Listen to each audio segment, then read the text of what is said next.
My daughter Kate was your typical 6-year-old. She loved her dolls, ponies, and her pink sparkly nail polish. Or anything that sparkled, really. But recently, I've gotten very worried about her. It started when we moved into this goddamn house. My husband got a job transfer to Boston about 2 months back, and we were tasked with finding a suitable house in the area. After about a week of tedious house hunting, we finally found the place. It wasn't huge, but it was perfect for a small family. I like to say some cliche typical horror crap about the place, having an aura of forbidding and death, but honestly, it was just your typical house. It had a neat yellow paint and cozy 3-bedroom interior. We figured we might need the extra room as I was pregnant with our second child. A boy. Honestly, I thought it was perfect, and so did Kate. As soon as we got in the door, she was off exploring, while my husband and I did the actual work of moving in. A few hours later, while my husband and I were enjoying a hard-earned cup of coffee, Kate comes up to us with this huge grin on her face. "Mommy, Daddy, guess what?" she cries, her voice practically dripping with enthusiasm. Without waiting for us to guess, she plows forward her energy, never once flattering. "I made a new friend, see? Her name is Emily." She gestures happily to the expanse of her empty air beside her, practically hopping from foot to foot. "Kate, what have I told—" my husband begins. I nudge him in the ribs. He doesn't need to spoil her fun. "She looks very nice, sweetie," I tell her, waving to the imaginary figure. "She is. She has this weird string necklace, though. She won't let me see it, even when I ask real nice." Her smile fades slightly, as though she was listening to someone. Then she turns to my husband and says without hesitation, "Emily says she doesn't like you very much." Then she turns and gallops off, hand in hand with her new best friend, like nothing happened. My husband and I exchange looks. We brush off the occurrences, just Kate being, well, Kate. We noticed that she spent a lot of time just simply talking to Emily. The thing about it was, it almost looked like they were fighting. Kate spent more and more time in her room, and she said that's where Emily liked to be the most. This was a bit of a red flag for me, but my husband didn't seem too bothered by it, so I let it go. Things really started to take a turn for the worse when Kate called me into her room late one night, telling me that Emily wouldn't stop staring. Her eyes were wide with fear, and she stared in utter terror at the darkest corner of her room.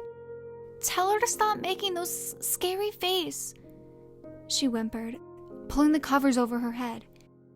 "Sweetie, there's nothing there," I replied, stroking her shivering form. "And besides, I thought you and Emily were friends." "She says we are, but I don't think so anymore," she quivered. "And then tell her to go away, that you don't want to be friends anymore. She's only in your imagination, sweetheart," I reassured her.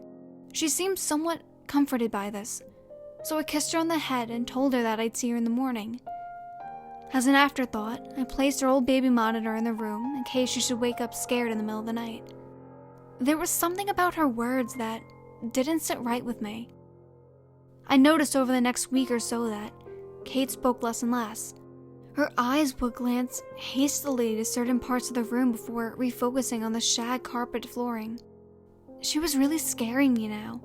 When I tried to talk to her about it, she would always look to a point just behind me and say in a monotone voice that scared me even more than her words, "It's just a game." Just yesterday, the most terrifying thing happened. And honestly, I have no idea what to do. Kate had spent the entire day in her room, and I was just starting to get a little worried. She was just so quiet. I went to check in on her, pausing just before the door. I heard Kate whispering within, "Okay, I'll do it, but why?" is what I could have sworn I heard her say. I entered the room to find my daughter nowhere in sight, but it didn't take me long to figure out where she was. I threw open the closet door to find my little girl with her pretty dresses strewn all about her. On the bar where they once hung were her Barbies, strung up by the neck with a handmade noose. She gave me the most horrifying deadpan expression as I stared at the gruesome display. Her emotionless eventually gave way to a flurry of tears as she broke down crying. "Mommy, Emily made me do it. She made me." I held her as she cried, and when she calmed down, I asked her to draw me a picture of Emily. I don't know what possessed me to ask. Perhaps I wanted to see the demon that was terrifying my poor baby girl. What she drew horrified me. It was a girl with long blonde hair and a rope necklace wrapped around her neck. In her hand, she clenched a knife. "Please help me. I have no idea what to do, and I'm honestly scared to death. Not only for myself, but for my little Kate. Whoever this Emily is, she does not mean well."